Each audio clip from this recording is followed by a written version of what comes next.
प्रेम बेटा, hand pump से जरा एक और पानी की बाल्टी भर कर लाना। लेकिन क्यों माँ, आपने तो अभी इस पेड़ को इतना सारा पानी दिया और अब और पानी दे रही हूँ। प्रेम बेटा, ये पानी इस छोटे वाले पेड़ के लिए नहीं बल्कि बड़े वाले पेड़ के लिए है। ये छोटा वाला पेड़ हमें कच्चे आम देता है, इसलिए आप इसे पानी दे देती हो, लेकिन ये बड़ा वाला आम का पेड़ तो हमें एक भी आम नहीं देता। इतने साल हो गए लेकिन इस पेड़ में आज तक एक भी आम नहीं होगा, तो आप इसे क्यों पानी दे रही हो? प्रेम, मुक्ति बेटा, जरूरी नहीं है कि जो पेड़ हमें फल दे हम सिर्फ उसी का ख्याल रखें, उसे ही पानी दे। हमारे लिए सारे पेड़ जरूरी होते हैं। इस आम के पेड़ ने भले ही मुझे आज तक एक भी आम नहीं दिया हो, लेकिन मैं फिर भी इससे बहुत प्यार करती हूँ, इसलिए मैं इस छोटे वाले आम के पेड़ के साथ रोज इसे भी पानी देती हूँ। इतना कहकर चांदनी उस बड़े आम के पेड़ में पानी देने लगती है और रोज की तरह अपने ठेले पर कच्चे आम रखकर उन्हें बाजार में बेचने के लिए निकल जाती है। अरे जरा 2 किलो कच्चे आम देना। मुझे भी 3 किलो कच्चे आम चाहिए। मेरे पास तो सिर्फ 4 किलो ही कच्चे आम हैं। एक काम करिए, 2 किलो आप और 2 किलो आप ले लीजिए। अरे जब मुझे 3 किलो कच्चे आम चाहिए तो मैं 2 किलो क्यों लूं? कैसी आम वाली हो हैं? क्या तुम्हारे पास ज्यादा आम भी नहीं है? आम की कमी होने की वजह से चांदनी उन कस्टमर्स को आम नहीं बेच पाती, जिसका उसे काफी दुख होता है। और ऐसे ही सुबह से शाम तक कड़ी धूप में फिर कर चांदनी बड़ी मुश्किलों से अपने कच्चे आम बेचती है और घर आ जाती। ये क्या बच्चों, तुम दोनों ऐसे घर के बाहर क्यों बैठे हो? शाम हो रही है, चलो अंदर आ जाओ। घर के अंदर बहुत गर्मी लग रही है, इसलिए हम बाहर रखकर बैठ गए। हाँ माँ, घर के अंदर सच में बहुत गर्मी है। माँ तुम हमारे लिए ठंडा ठंडा आम पन्ना क्यों नहीं बनाती? पता है हमारे सभी दोस्त रोज आम पन्ना पीते हैं।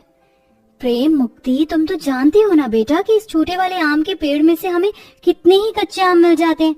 अगर मैं कच्चे आम का पन्ना बनाने लग गई तो कस्टमर को क्या बेचूंगी? चांदनी की बात सुन प्रेम और मुक्ति दोनों उदास हो जाते हैं और अब आते हैं, जिसके बाद चांदनी गर्मी में चूल्हे पर खाना बनाने लगती है कि तभी चांदनी का पति राजन भागता हुआ घर के अंदर आता है और घर के दरवाजे को बंद कर देता है। क्या हुआ जी, आप ऐसे भागते हुए क्यों आए हैं? और ये आपने घर का दरवाजा क्यों बंद कर दिया है? अरे जिनसे मैंने कर्जा लिया था उन लोगों ने मुझे बाहर मार्केट में देख लिया। बड़ी मुश्किलों से बचता बचाता उनसे घर पर आया हूँ। आखिरकार आपको लोगों से इतना कर्ज लेने की क्या जरूरत थी? मैंने कर्ज अपने शौक के लिए नहीं लिया था, बल्कि नया काम शुरू करने के लिए लिया था। और अगर मेरा काम नहीं चला तो इसमें मेरी क्या गलती है? समझ नहीं आ रहा कि डर के मारे मैं घर के बाहर भी नहीं निकलता कि कहीं किसी ने पकड़ लिया तो क्या जवाब दूंगा।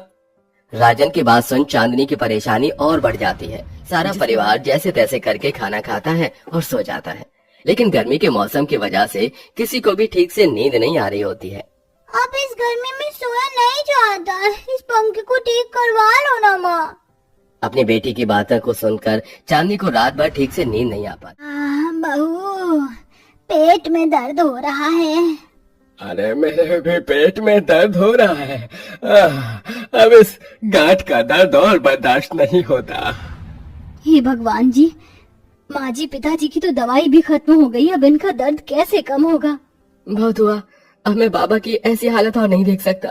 हमारे आंगन में जो बड़ा वाला पेड़ है ना, मैं उसे काटने जा रहा हूँ। उसके लकड़ी बेचकर जो पैसे मिलेंगे उससे मैं बाबा की दवाई ले आऊंगा। ये आप क्या कर रहे हैं? आप उस पेड़ को नहीं काट सकते। आप जानते हैं ना वो पेड़ मेरे लिए मेरे बच्चे जैसा है। आज मैं उस पेड़ को काट कर ही रहूंगा। राजन कुल्हाड़ी उठाता है और उस पेड़ को काटने के, जिसे देख चांदनी रोते हुए राजन के पीछे आती है और पेड़ के सामने आकर घुटनों के बल बैठ जाती है।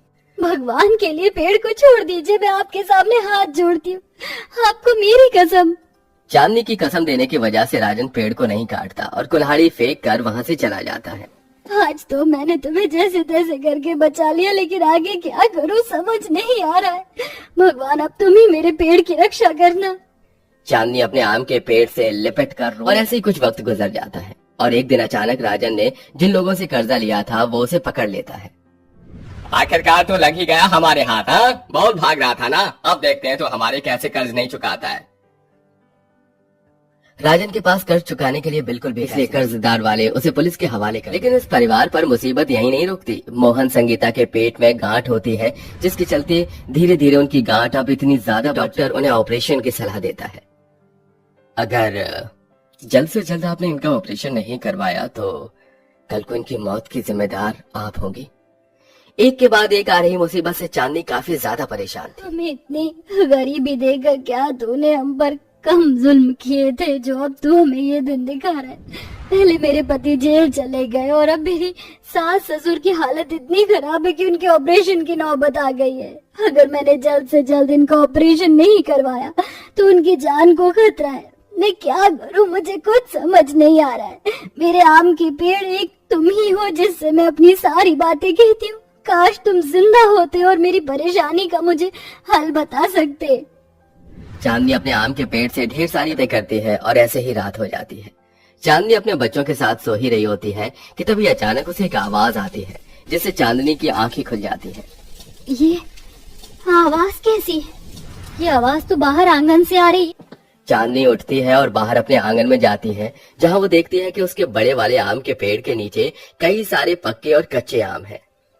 ये क्या? यहाँ इतने सारे आम कैसे आए? छोटे वाले पेड़ में से तो ये इतने आम नहीं आ सकते और इस बड़े वाले पेड़ में तो आज तक एक भी आम नहीं उगा है। तो ये आम यहाँ कहाँ से आया? ये आम मेरे ही है चांदनी। हे भगवान, ये क्या? ये इस आम के पेड़ के अचानक आंख मुंह कैसे निकल आए? चौंको मत चांदनी, मैं एक जादुई आम का पेड़ हूँ। इतने सालों तक मैंने एक भी आम नहीं लिया, लेकिन फिर भी तुमने मेरी कितनी देखभाल की, मुझे रोज पानी दिया। एक दोस्त की तरह तुम मुझे अपने हर सुख दुख बताती रही और एक माँ की तरह तुमने मेरी रक्षा की। इसलिए आज मैं तुम्हारी मदद करना चाहता हूँ। ये सभी आम मेरे जादुई आम हैं। तुम इन कच्चे और पक्के आमों को बेचकर अपनी सारी परेशानियां दूर कर सकती हो। क्या तुम सच कह रहे हो? चांदनी इतना बोलती है कि तभी वहाँ उसके दोनों बच्चे भी आ जाते हैं। माँ, ये क्या है? इस पेड़ के तो आँखें और मुंह भी है। ये भूत है? नहीं बच्चों, मैं भूत नहीं हूँ बल्कि तुम्हारा दोस्त हूँ। और देखो तुम्हारा दोस्त तुम्हारे लिए क्या लेकर आया है। इतना कहते ही उस जादुई आम के पेड़ में से सुनहरी रोशनी निकलती है और साथ ही साथ ढेर सारे आम, आइसक्रीम, जूस और चॉकलेट्स, जिसे देख वो दोनों बच्चे बहुत खुश हो जाते हैं।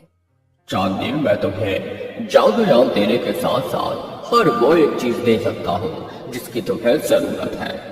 तुम जो चाहे मुझसे मांग सकते हो। तो क्या आप हमें पंखा दे सकते हैं? हमारे घर में पंखा नहीं है, हमें बहुत गर्मी लगती है। प्रेम के इतना बोलते ही उस जादुई आम के पेड़ में से एक बड़ा सा टेबल फैन आता है जिसे देख तीनों ही बहुत खुश होते हैं। वो जादुई आम का पेड़ चांदनी को ढेर सारे कच्चे और पक्के आम दे, जिसे लेकर चांदनी अगले दिन आम रस, आम पन्ना, आम का अचार, आम पापड़ और मैंगो शेक बनाती है और उन्हें बेचने के लिए निकल जाती है। अरे वाह, ये मैंगो शेक तो काफी बढ़िया है और बाकी मैंगो शेक से काफी ज्यादा अलग भी है। सही कहा तुमने। और ये आम पन्ना कितना ज्यादा ठंडा है, इसे पीकर तो सारी गर्मी ही दूर हो गई। और साथ ही साथ ये आम का अचार भी काफी खट्टा और स्वादिष्ट है। जादुई आम होने की वजह से जो भी कोई उन आम की बनी हुई चीज खाता तो उसका दीवाना हो जाता, जिसके चलते चांदनी सिर्फ एक हफ्ते के अंदर ही इतने पैसे जोड़ लेती है कि वो सबसे पहले अपने सास ससुर का ऑपरेशन करवाती है। वहीं कर्जदारों के पैसे देकर अपने पति को जेल से निकलवा लेती है। जादुई आम के पेड़, तुम्हारा बहुत बहुत शुक्रिया। अगर तुम मुझे अपने जादुई आम ना देते तो मैं कभी भी ये सब नहीं कर पाती। तुम चिंता मत करो, मैं हमेशा तुम्हारे साथ हूँ। और हाँ, एक बात याद रखना, ये जादुई आम सिर्फ तुम्हारे मांगने पर ही तुम्हें मिल सकते हैं। बाकी समय देखने पर मैं बिल्कुल बिना आम का एक साधारण पेड़ लगूंगा, लेकिन मेरी असलियत सिर्फ तुम और तुम्हारा परिवार ही जानता है।